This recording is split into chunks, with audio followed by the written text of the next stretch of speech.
You have not entered into any competition here, just to relax. Just relax.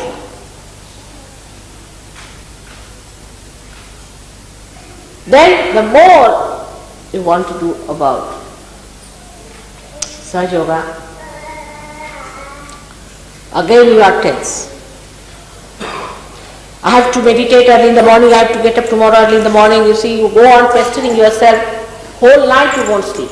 And when you are meditating, you are dozing. Relax.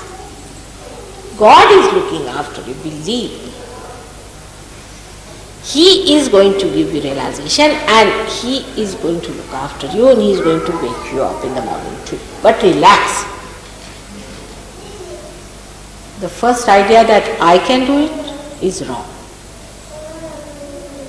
He has to. It's not working out because you think you can do it. If you can come to this conclusion that I cannot do it, it is His mercy, His graciousness has to come.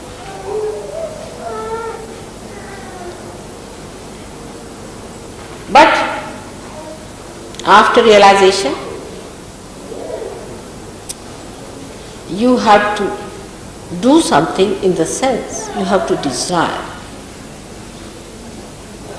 But when I say you have to desire it, again you will say, all right, now I am going to sit down here and nail myself to this place and I am going to sit down and desire it.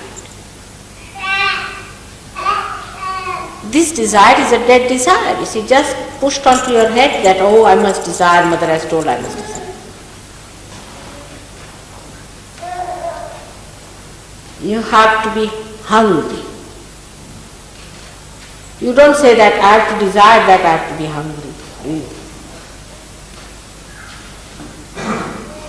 The hunger is from within, which is there, no doubt, but is clouded. The hunger is clouded because you have fear. If you put a goat before a tiger and give him to eat, he will reduce with that eating whatever it is.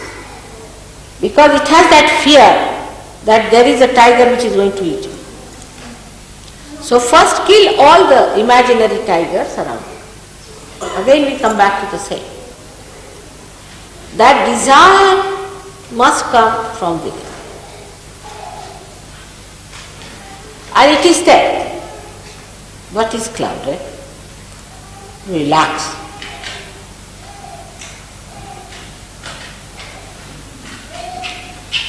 It should not be that I am very relaxed.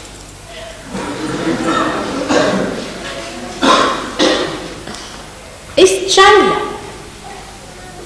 It's simple. A relaxed person is just like a child.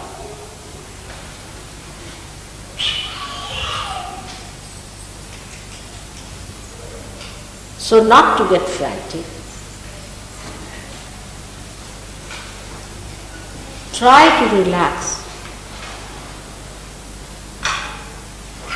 That's all. For everybody. But relaxation never means that you are inactive. On the contrary, the person who is relaxed is extremely active on the exterior, but inside is absolutely silent. Absolutely relaxed and at ease. Outside you may feel, as you know now, at this time, tremendous vibrations are flowing. And I can see the flow, tremendous. And all the chakras are doing like this around me. But I see them and they are playing. At the most I may stop talking. But it is flowing. So whether it is for the seeking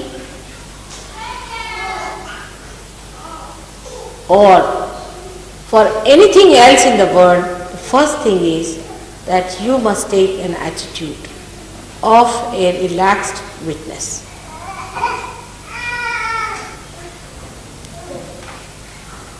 If you can do that, then those who are not feeling vibrations will definitely feel.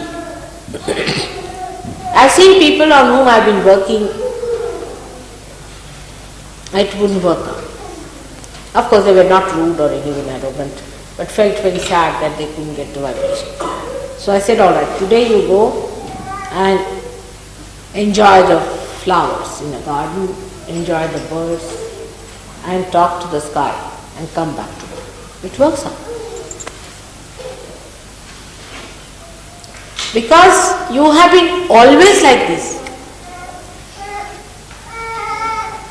In Sahaja Yoga, you don't have to achieve anything.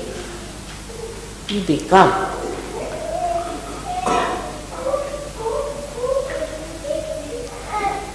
First you become, and then mentally you understand Sahaja Yoga. But those who try to understand Sahaja Yoga mentally first are really in for trouble. Because when you read it, it sounds so great and you think, oh God, where am I?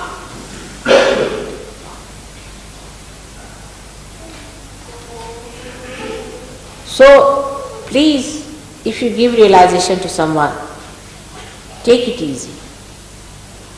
It will grow. Don't give advent to it.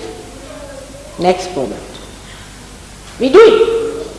Why? We think we should impress the person that Sahaja Yoga is a great thing and the person must read Advent, so he'll come to Sahaja Yoga and we'll establish this man because he will see and will be impressed. If somebody is going to be impressed by these things, such a person is of no use for Sahaja Yoga. Take it from me. If they are going to be impressed by something exterior and superficial, how far will they go? They have to achieve it within themselves, their own spirit.